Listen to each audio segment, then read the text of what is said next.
So this is where we ended, and I kind of raced through it. This is the process that we need to be working on when we go through and do our conversions through chapter 2 and into the next unit. Okay? This process will be exceedingly cumbersome for everything in chapter 2. It's going to be. Okay? And that is because you've already created systems that allow you to go through and solve those types of conversions in your head quicker and easier. Okay? I'm aware of that. That's perfectly all right. I still want you to do this process. Right? And it's not because I'm trying to insist there's only one right way to do it. There's multiple right ways. Okay? But the reason why I want this process is I want a process. What you currently have for doing those conversions in your head is not a process. It's an understanding of the unit system that you have absorbed over years of practice with that. Probably on the order of a minimum of 10 to 15 years. Okay? What we'll move to in Unit 3 will be new unit systems that you don't have the mental capability to wrap your brain around. Okay? And I'm not calling you idiots. Right? Humans literally don't have the ability to do this. Okay? Most humans. I'm sure there's some weird people out there. Right? So we need a system that would allow us to work with these kind of new units before we have an understanding of what they mean. Right? Because if we wait for the understanding of what they mean, instead of this being a 16-week class, we balloon upwards to probably 30, 40 weeks. Right? So we have to have a process that allows us to manipulate these unit systems. This is a process that works very well to deal with it. Okay? So number one, what do we want for an answer? Okay? That means write in equals and then the unit for what you're obtaining. Okay? Ideally, this is written to the extreme right of your page. I still see people doing this, at least early on, writing the equals like halfway through the page. You don't know how many steps number 3 is going to take. Step 3 could be 6 different steps. If you do your equals right in the middle, you either have to write very, very, very small, okay, or you need multiple lines. Okay, and you have to erase and undo things. Okay? So, step 1, far to the right, equals whatever unit you're aiming for. Step 2, write the given information to the extreme left. Okay? At least in this unit, the given information will be pretty straightforward. It's usually just one piece of information and you just use it. Okay? Or you just start with it. In the next unit, you could be given multiple pieces of information. You have to know which one to start with.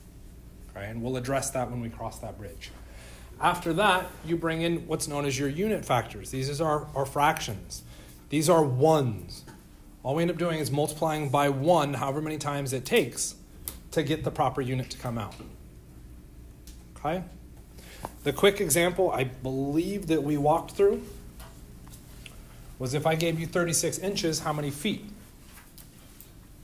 Okay? So step 1 is what? Put the feet down right hand side. Equals and feet to the extreme right-hand side. Okay? To the extreme left-hand side, we'll write down what we were given. What were we given? Inches. 36 inches. And I'm going to make a very subtle change here. So everybody saw what I wrote, right? Yep. Okay, I'm going to argue what I wrote was incorrect. This is what I should be writing.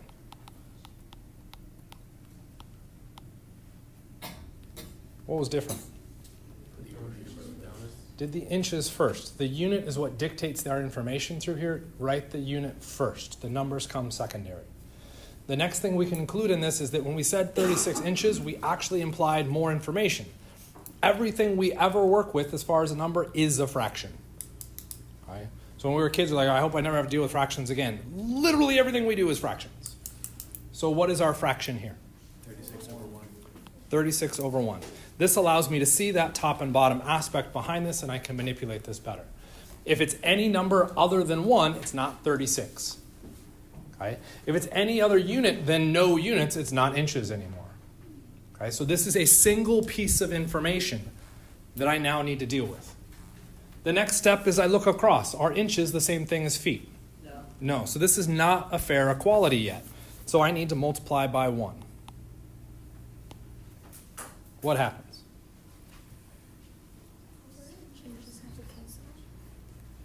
multiply by 1, right? That's still the same thing.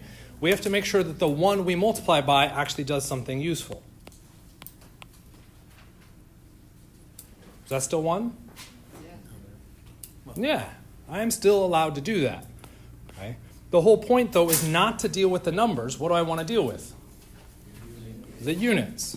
That's an eraser. Let's try that again. Okay. What do I want to happen in this step? Okay. Convert inches into feet is confusing for me. I want more information. Do I want inches to show up in my answer?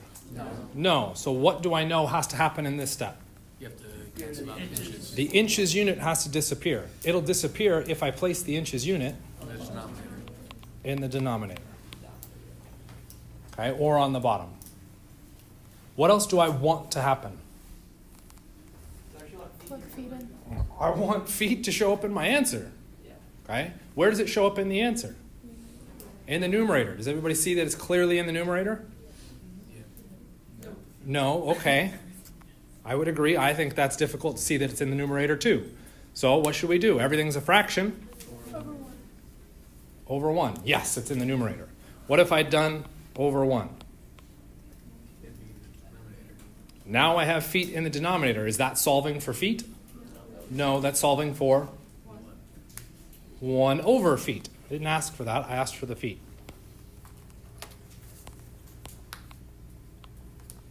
Where does feet show up in my answer? Where should feet show up on the left-hand side? In the numerator. This is now my ideal conversion. Inches cancel, feet appear. This is a phenomenal conversion. Does this conversion exist? I'm hearing some no's. That makes me a little nervous. It does exist. This does exist. How many inches are in feet?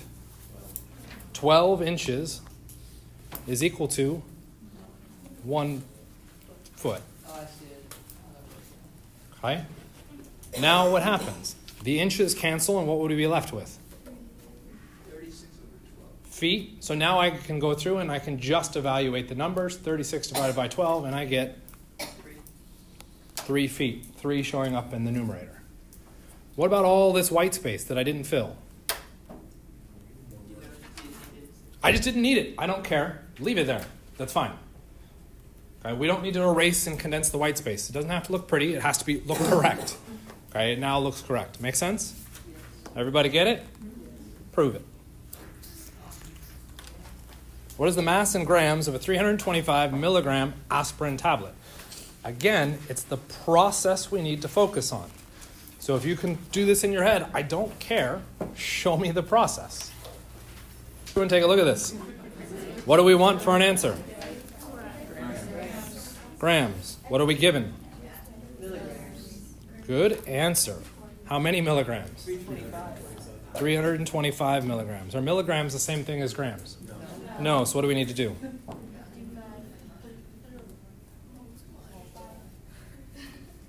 I need some kind of conversion.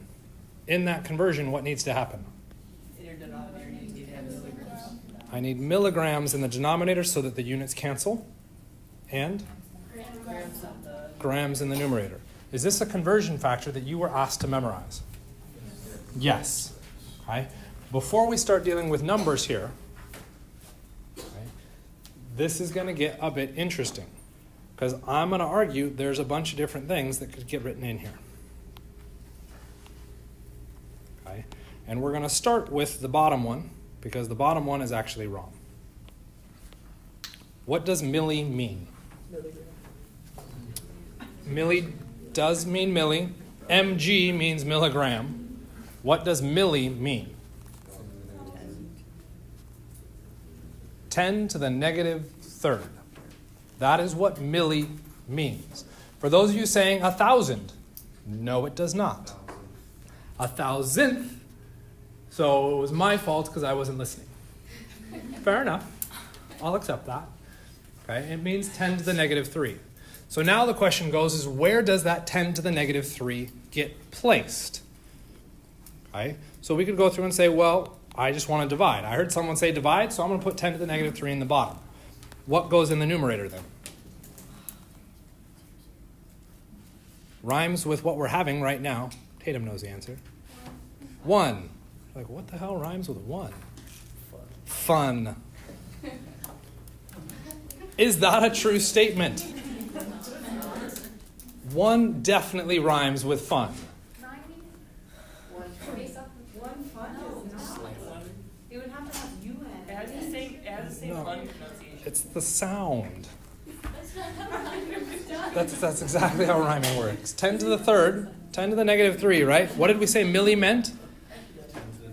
10 to the negative 3. So a lowercase m means 10 to the negative 3. So if I look at this, 10 to the negative 3, milli means 10 to the negative 3.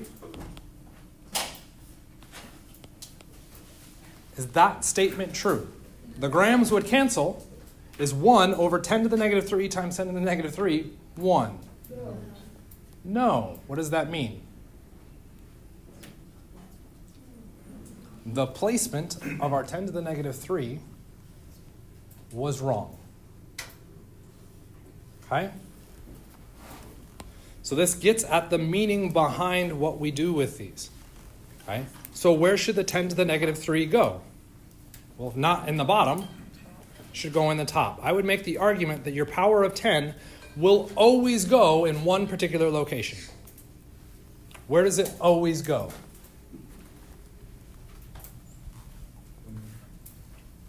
All you like, I know he's going to say I'm wrong. Into the new unit. We're putting it in the numerator. Okay, so that makes sense. That's where we placed it. No, that's wrong. Where does the power of 10 always go? The new unit. Not necessarily the new unit. What is the relationship between milligrams and grams?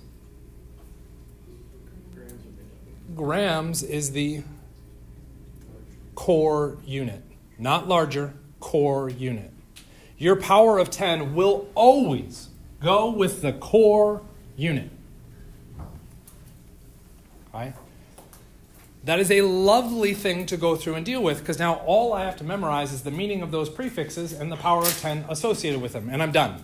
I just place the power of 10 with that core unit, and I'm good to go. Okay? How many people did not write it in red? What did you write instead?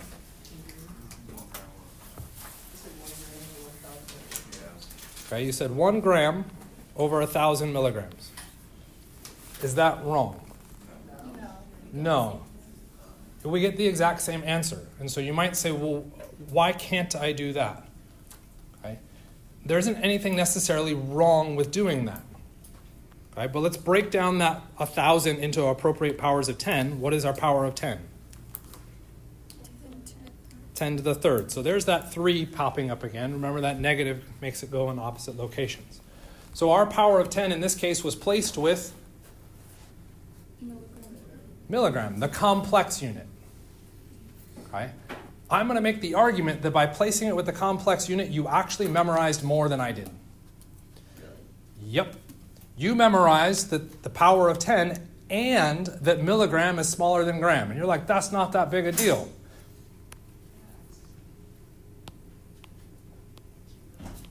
How about gram and kilogram? What's the number that you memorize? 1,000 grams. So 10 to the third grams equals 1 kilogram. Where did the power of 10 go? Not in the numerator. It's not in the denominator either, guys. Where did the power of 10 go? With the core unit. Where did you place it over here? The complex unit. Guess where the power of 10 has to be associated then? The core unit. In your definition, you're now placing it according to the definition of grams and kilograms, or grams and milligrams. You have to memorize the relationship between the units and the meaning of the power of 10. If you pay attention to how I set this up, milli means 10 to the negative third. Where does the power of 10 go? Core unit. What does kilo mean? 10 to the third. Where do I place the power of 10? With the core unit. Did my placement change? Yes. No, I placed it exactly with the core unit all the way through. It never changed locations. Do I have to know the relationship between milligrams and grams? No. Right? Why then would someone bother to deal with this thing in blue? Why did you memorize 1,000 milligrams is 1 gram? It's always been like our thought process of all things. That's always been your thought process. Really? When you were born, you were like 1,000 milligrams equals a gram. No, like, that's how we've been taught it. That's how you've been taught it. Why were you taught that? Maybe easier to teach. Push further and further back. That was taught further and further back. Let's just be nice and let's say 1900s. 1900s versus now. Give me a difference. Calculators. A calculator. Why did they go through and say, I'd rather memorize 1,000 milligrams is 1 gram than 10 to the negative 3? How well do we do with powers of 10? Not very well. How well do we do with negative powers of 10? Not very. So what did they do? They rearranged it such that they didn't have to memorize the power of 10. They could look at it in an easier to view format. Why? They didn't have a calculator. What do you have? You have a calculator. 1900s, it was worth it to them to not have to deal with negative powers of 10 to memorize a little bit more information. I would argue now, why the hell should we bother to memorize that little bit more information? So that's not that big a deal. No one at any point in this class has been like, there's too much memorization in this class. You're laughing because you're like, oh, yeah, there's a lot of memorization. I'm telling you not to memorize, and you're telling me you want to. Okay, so some of you already have. Some of you haven't. Okay, the reason why I'm bringing this up is that difference between the blue and the purple. When we switch to a different prefix system, you have to memorize more information. All I'm doing is pointing out where you will fail with this system. That's it. So you can either choose to continue with your old memorization system and hope that in the sequence of taking this course, because this is the only class you guys are taking, right? Just chemistry? No. Oh, so you're taking one more class? Oh my God. So you're taking 5 classes, and in those 5 classes, you're going to memorize all of that information and also keep straight that you also need to memorize those relationships in a high-stress environment on an exam. Definitely not. For sure that. Okay. Here's where I'm addressing the conflict and why I'm trying to give you that resolution. Memorize the powers of 10 to their prefix. The power of 10 will always go with the core unit. Okay? Which means what can you do with that old information you have? That's a sort of appropriate sound. I was going to go with just delete it and move forward. Okay? For those of you like, I don't want to delete it and I want to use my old system. That's cool. You will get things right as long as you use it right. The instant you lose meaning or lose track of that meaning, what happens? You're not going to get it right. And for those of you being, well, I'll just eliminate based on the answer choices. No, you won't, because that answer choice will still be on the exam. Okay? You can't just blindly guess your way through. You have to have a reasonable understanding behind why you're doing those actions. You don't have an understanding of the action, you will suffer. Okay? As long as you go in having a reasonable expectation, I'm cool with that. That's fine. Make sense?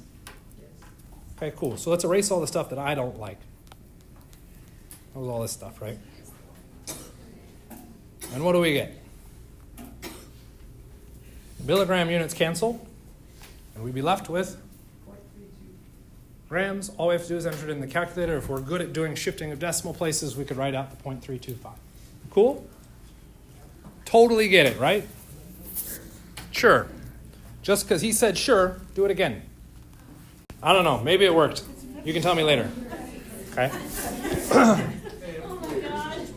Shit, what was I talking about? The questions. Oh, the easy questions.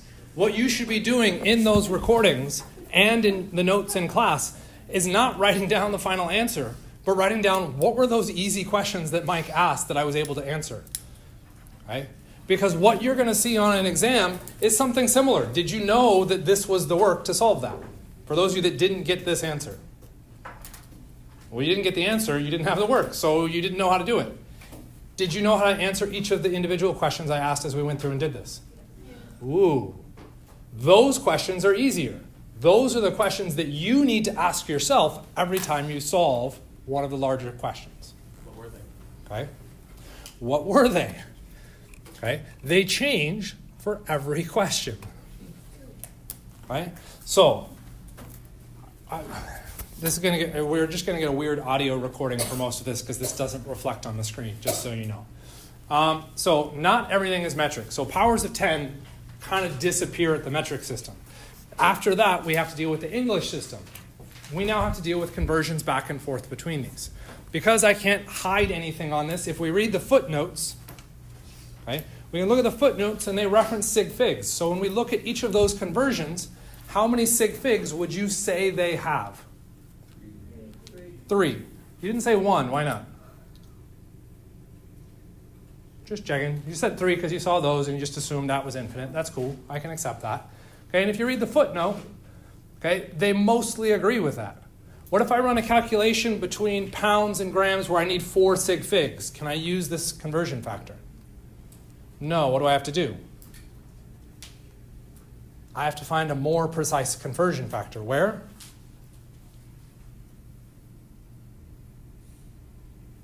Literally, nobody. If you have like a cell phone, connects out to this weird collection of repository of information. I think we call it like the internet. Yeah, that's what I do. I go out to the internet and I find a conversion factor that gives me 4 sig figs. That's what I would have to do. Okay? So these have limited sig figs. For the sake of our class, when we go through to do conversions, unless there's direct evidence causing you to change your mind, you can sit with 3 sig figs. Okay? And that's usually accurate enough. So something has to provide you a reason to shift away from 3 sig figs. Okay? We continue to read the footnote. We see the footnote about 1 inch to 2.54 centimeters, and that one has, you'd say 3 sig figs, 2, 5, 4. Guess what? Infinite. Why is that one infinite? That has been defined now. We dealt with the inch to centimeter conversion so many different times, and we got so much different nuances and loss of information through that conversion process that the Bureau of Weights and Measures actually said this is enough as enough. We're not going to shift to a new unit system, but we're going to create a definition that allows a perfect conversion. Okay? Is it a perfect conversion? Do the practice. So you asked for more practice, here's more practice. The length of an American football field, including the end zones, is 120 yards. What is the length in centimeters? Okay, and this one I'll attempt to write out. So we've got,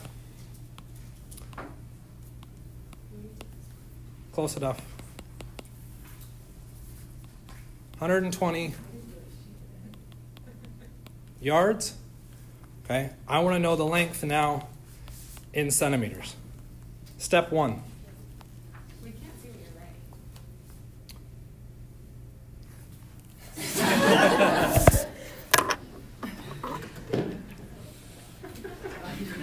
So all I wrote so far on the screen is the context of what's up on the screen up here. So if you went back to watch the video, you sort of have a reference of what I'm talking about. So I'll end up writing the work in 2 different places. This is awesome. But I'll write it here while you guys are doing all that. So step 1, what is step 1?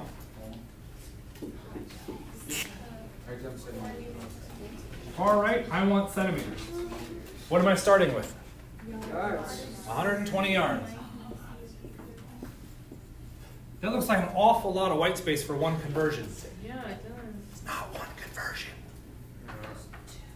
Right? Ideally, what happens? Cancel out yards. Yards disappears, and what do I get? I want centimeters. Do I know that conversion? No? Fix it. We know yards. Don't tell me, you do it. Talk to the people around you, figure it out. Okay? If you think you've already got it solved, I can come around and take a look. Where's your answer? Wrong. Cool.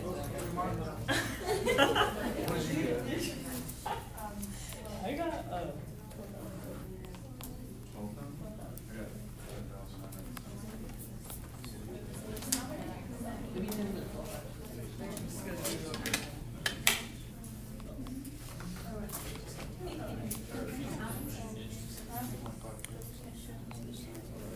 and I know you all are working on it, but this is for the people watching at home. All of a sudden the work's just going to appear. Okay? All the work. I'm not doing all the work 3-4 times. Okay, so we'll start. Okay? Yards, centimeters, are they the same thing? No. No, so what do you want to do? Get rid of yards. Get rid of yards. What do you want to convert yards to? Feet. Does everybody want to convert yards to feet? Yeah. Yes? Okay. We're going to do something else. Meters. What is the conversion between yards and meters? 1 yard is 0.914 meters. Yards cancel. Are meters the same thing as centimeters? No. So what do we need to do? Cancel out meters. Need to get rid of meters and get centimeters. Am I required to know that conversion? Yes. What is it? 10 to the negative 2 is centi. Where does my power of 10 go? Do not accept denominator with the core unit. A couple people were like, yes, when I said I was switching to this method, so you can tell me your answer was? 1,968. Try again. 10,968 centimeters. For those of you that did not do that method, what did you get? 10,972. 0.8. Whatever. Okay. Who did it right?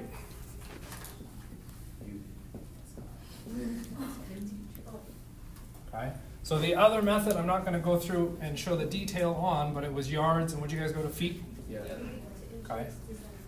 Fine. Feet to inches.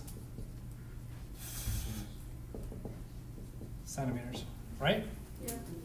Okay. And I'm not putting all the numbers in. You can figure those out. Okay. So who did it right? You both failed. Yes. Both of them are absolutely wrong. Why? Significant figures. When you go back and look at the question, the information said 120 yards. How many sig figs is that? 3. How many sig figs in 10,968? 5. 10,972,8? 6. Both of those are wrong. They have the wrong sig figs. If we deal with the rounding appropriately, what happens?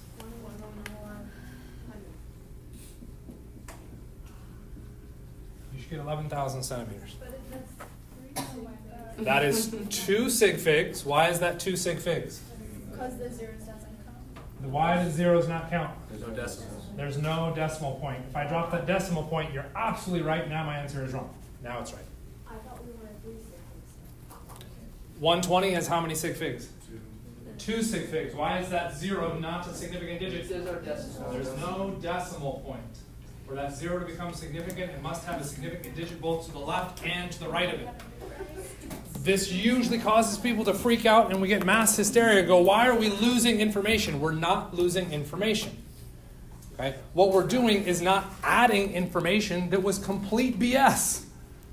Okay? When we measured 120 yards, I don't know anything about the measurement in the ones place. That could be 120. It could also be 129. Okay? Because I have not specified that 0 as a significant digit, I can't include that in my calculation or in my answer. And I have to report it. I know you can't see this. If you go home and watch, you'll see it. I have to report it to 11,000 centimeters. Okay? I have to. I can't add information when the information's not there.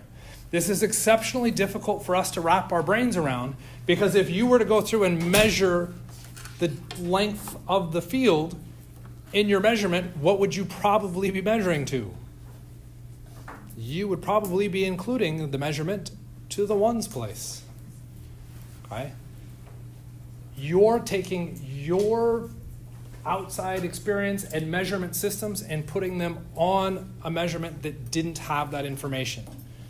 This is why sig figs become important. We have to differentiate and make sure that the numbers that we report for our measurements take into consideration how they were measured. That's the point of sig figs. Okay? So it's a bit challenging for our human brains to deal with because when we look at things in the real world, okay, we would include as much information as we possibly could based off of our device.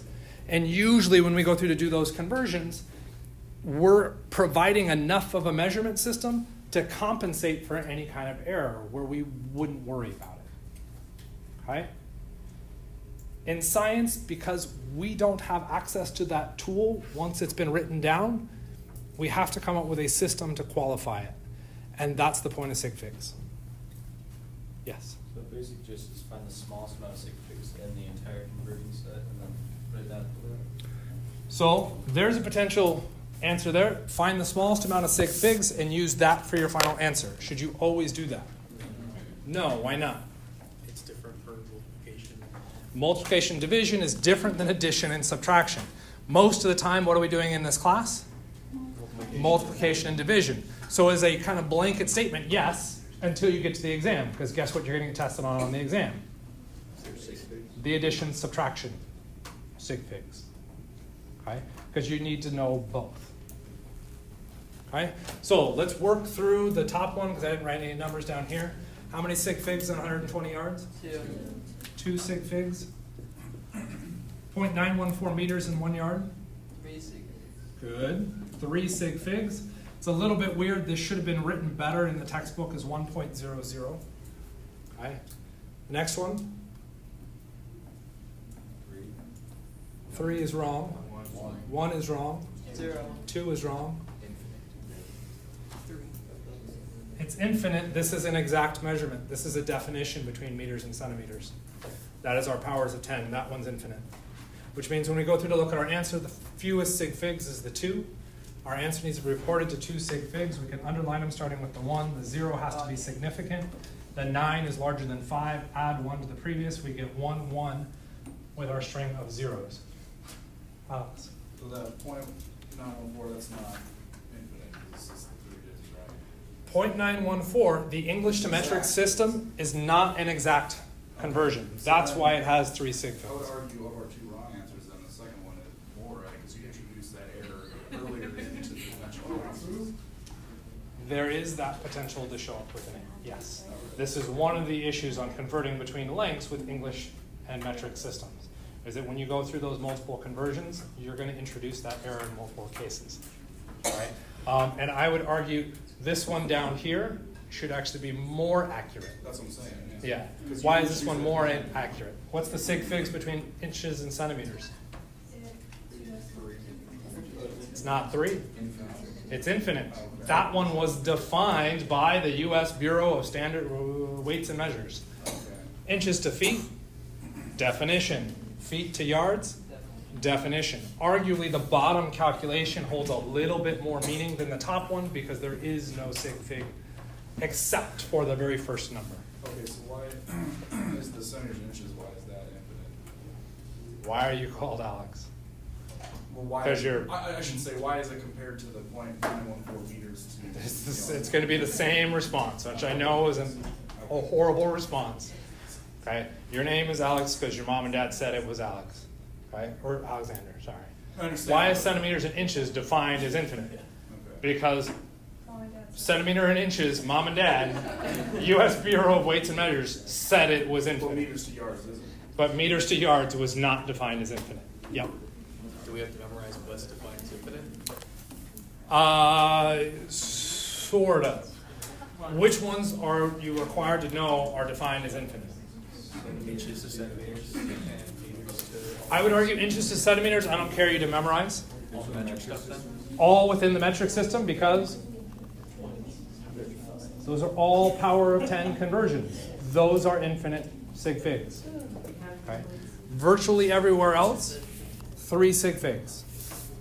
And I keep trying to pick this up like I'm on advanced slides. Are you going to put all 3 of those answers on the test?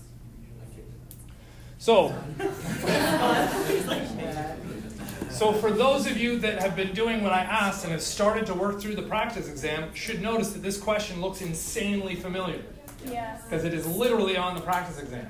And if you look at the multiple choice answers, you will find 10, 9, 6, 8, 10, 9, 7, 2, and 11,000. Would I absolutely put that on the exam? Yeah. Yes. Which goes to a question about sig figs. Right? When should you worry about sig figs? Always. Unless it's not a measurement. All the time. arguably you should always worry about sig figs. Right? On a test, should you always worry about sig figs? Okay? If it asks for sig figs, that question didn't ask intentionally for sig figs. How do you know sig figs are important? It's a measurement. What is the difference between these three numbers? Sig figs. So it wasn't explicitly asked, but it is showing up in the answer choices. If I give you the numbers or answer choices 1, 2, 3, 4, 5, yes, I'm not creative. Do you need to worry about sig figs? No.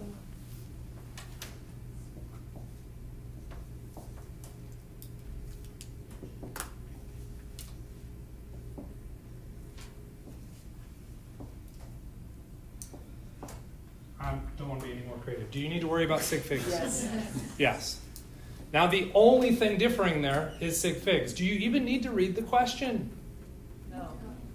Probably not. All you got to do is look at the question and be which one has sig figs. Which one's going to dictate the sig figs in my answer? That's the one I'm going to go for. Okay? I don't have to do any calculations. The question is very clearly now asking about sig figs. Does that make sense? Okay? For those of you that didn't hear that, the comment was mind games. Absolutely. Okay? Except the mind games I'm telling you are going to happen. Okay? It is now your responsibility to acknowledge they're there as opposed to them just showing up and messing with you. That's part of the mind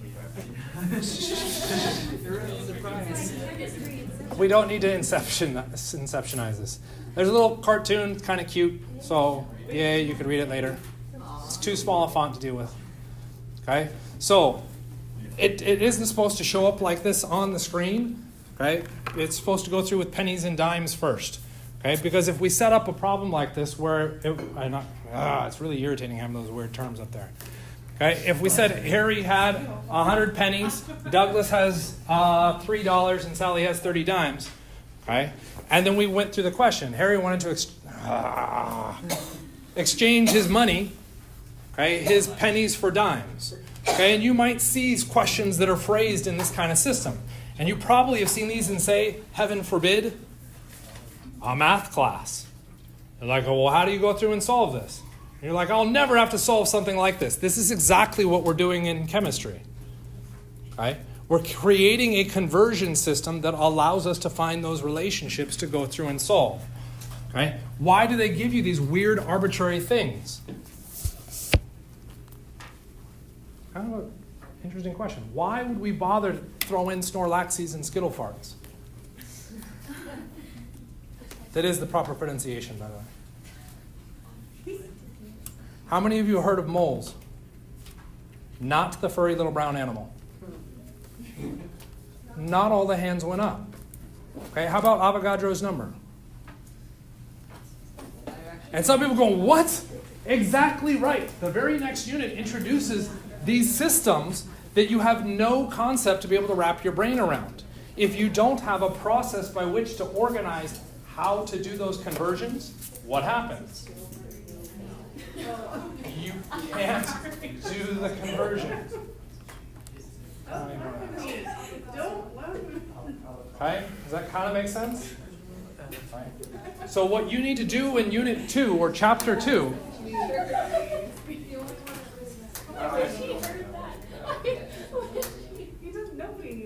can we attempt to refocus a little bit? I am trying to teach. Right. What we're trying to do in Chapter 2 is not make you do a bunch of extra work. The point of all of the conversions in Chapter 2, right, is to give you questions that you already know how to solve. That is literally the point of Chapter 2. But in that point, what we're trying to do is to get you to nail down a process so that when we change to a unit system that you can't deal with, you have a process to deal with them. That's what we're trying to do. That's it. Okay? So, let's try another one. Okay? This is one that you could arguably come up with on your own, and you've probably already done in the past. Okay? If we're going to look at the units of the speed on your car or bike or brisk walk, you might reference it as miles per hour, unless we were in a different country, in which case they might call it kilometers per hour. Okay, so we could have to deal with a conversion between them. Okay? We could switch it up.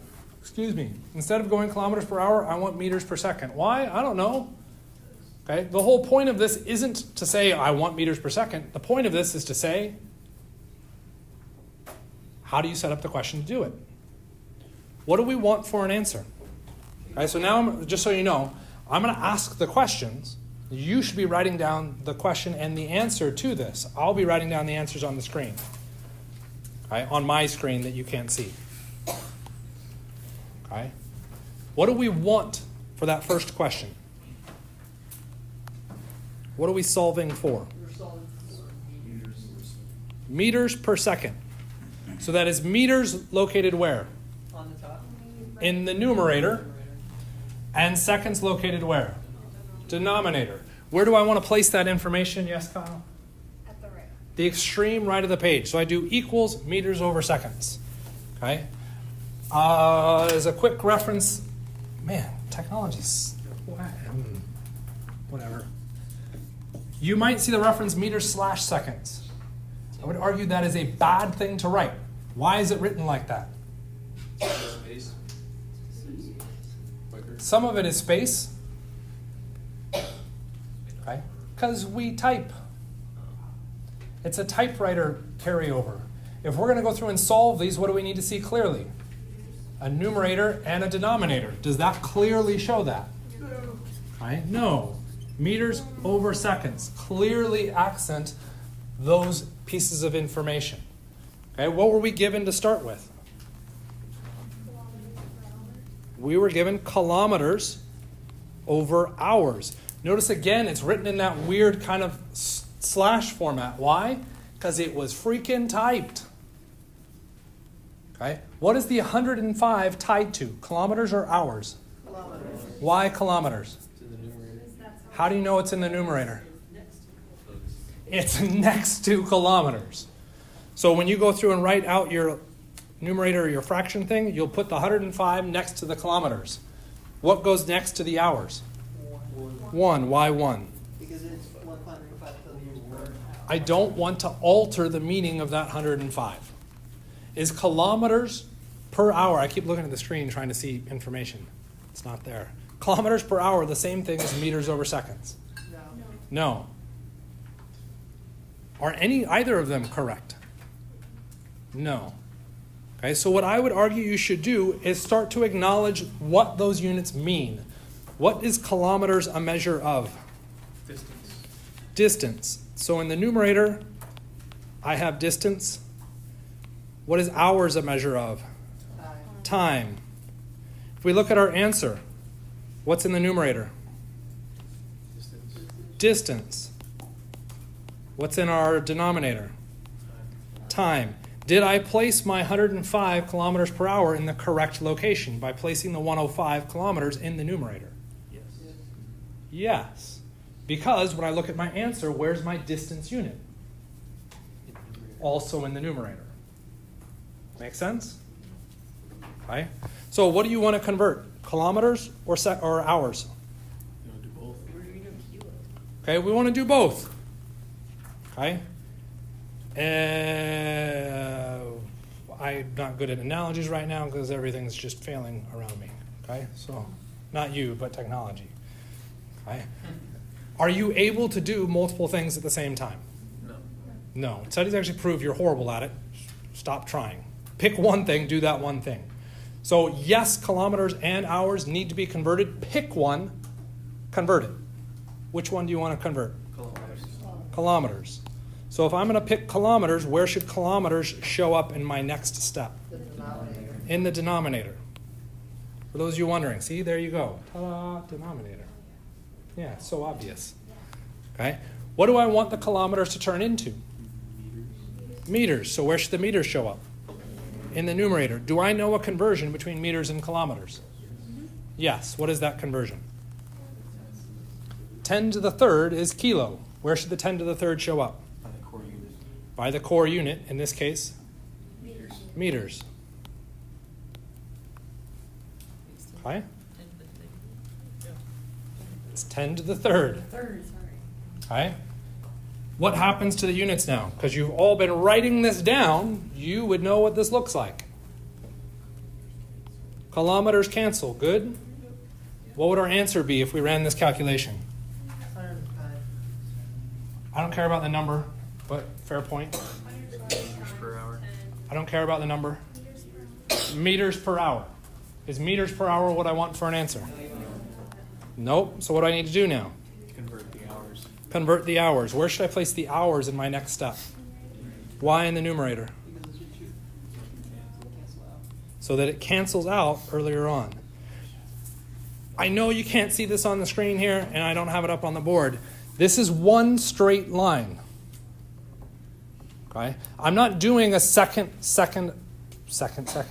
another set of calculations underneath. This is one straight line across. I'm allowed to do that because these conversions are all multiplication and division. 2 times 3? 6. 3 times 2? 6. It doesn't matter the order in which I do it, so I can run it as a single line, even if I'm doing multiple conversions. What do I want to turn hours into? What do I want to turn hours into? Seconds. Okay? Those of you that are really good with that conversion, shh. Do you know the conversion between hours and seconds? No. You're really good, so you could be quiet. Okay? So what can we convert hours into? Minutes. What's our conversion between hours and minutes? 60 what? 60 minutes in an hour. Where does the 60 go? I'm not going to say in the denominator is valid. Which one's the core unit? There is no core unit because we're not using powers of 10. Where does the 60 go? With the minutes. It's not a difficult statement. Just put it with the minutes. It just so happens the minutes is in the denominator. Right? And I know you're like, well, that seems stupid. Okay? It's only a stupid statement if you get it right. The problem is you have the tendency to misplace that number. This is why we need to tie the numbers to the units, not to their locations. What unit would we now have if we ran this calculation? Meters a minute. Meters per minute. Is that what I want for an answer? No. So what do I need to do? I need to convert it again. How do I convert it again? I want minutes in the numerator. Why? To cancel the minutes in the denominator. What do I want to turn the minutes into? Seconds. What's the conversion between minutes and seconds?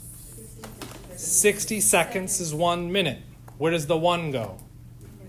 With minutes. Good recovery. Where does the 60 go? Seconds. What unit would I now have? Meters per second. Okay? Now what can I go through and do? I can go through and multiply or divide it all out. And I would have my potential answer. Because I see some people not writing, just attempting to airmail it across. Okay? And we now have our final process written out. Okay? When you go home, and we'll say when, hopefully, you will watch the video and you will see that everything's been color-coded for each of those individual steps. I'm trying to bring in that color coding for some meaning behind it.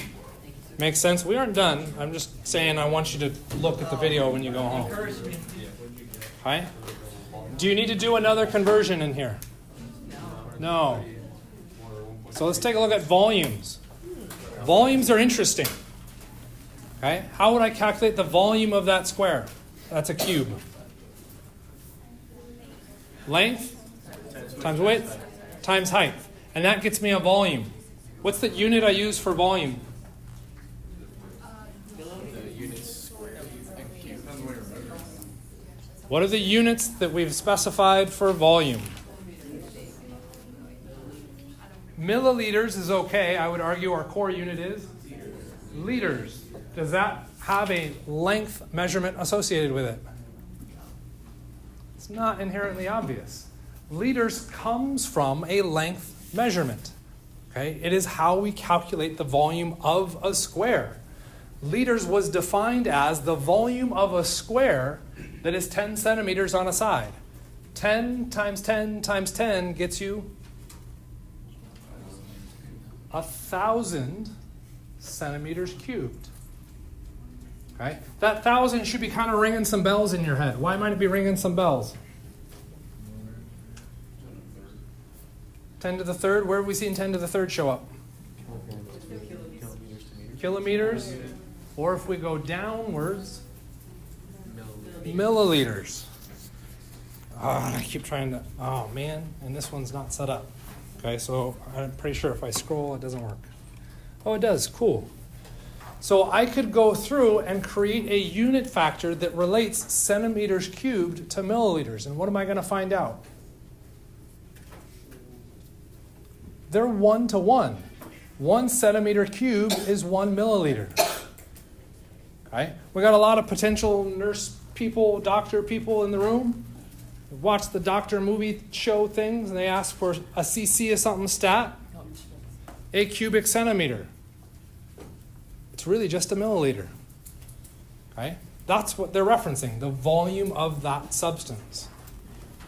Okay?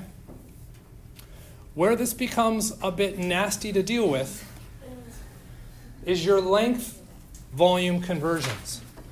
If an automobile engine displaces 498 centimeters cubed in each cylinder, what is the displacement of the cylinder in cubic inches?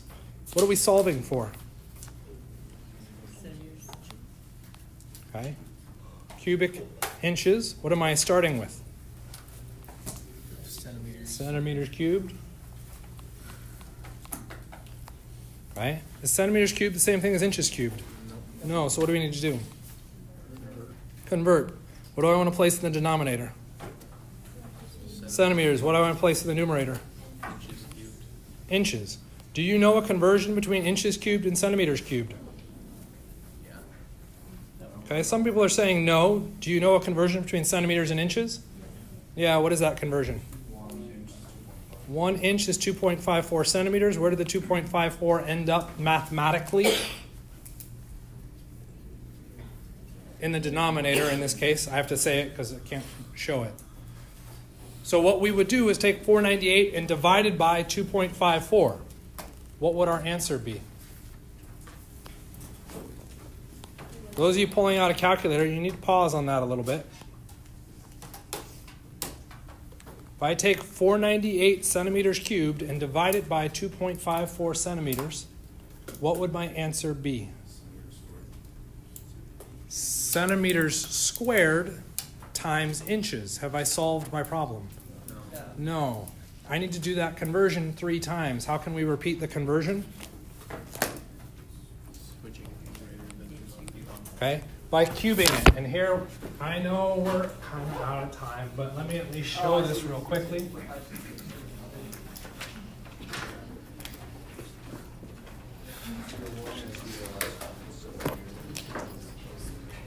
Of course. 494 inches cubed. Centimeters cubed.